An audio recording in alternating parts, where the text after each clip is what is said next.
খুলনার সোনাডাঙ্গায় গৃহকর্মীকে শারীরিক নির্যাতনের অভিযোগ উঠেছে এক পুলিশ দম্পতির বিরুদ্ধে। সকালে সোনাডাঙ্গা আবাসিক এলাকার একটি ভাড়া বাসায় এই ঘটনা ঘটে। এতিম গৃহকর্মী মিলন ছোটবেলা থেকেই তাদের বাসায় কাজ করতেন। প্রত্যক্ষদর্শীদের তথ্যের ভিত্তিতে 999-এ ফোন করে তাকে উদ্ধার করা হয়। তার শরীরে গরম খুন্তি ও কড়াইয়ের আঘাতের চিহ্ন পাওয়া গেছে। অভিযুক্ত এসআই সঞ্জয় মিত্র ও তার স্ত্রী পপি মিত্র সোনাডাঙ্গা থানায় কর্মরত। ওসি জানিয়েছেন, ঘটনাটি গুরুত্বের সাথে তদন্ত করে নেওয়া হবে আইনানুগ ব্যবস্থা।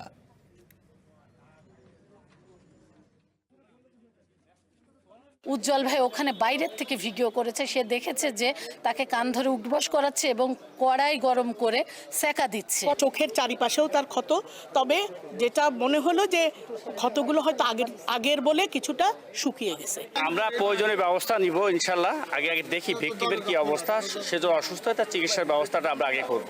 অভিযুক্ত না হওয়া পর্যন্ত গ্রেপ্তার তো আমরা প্রয়োজনে অবশ্যই নিব।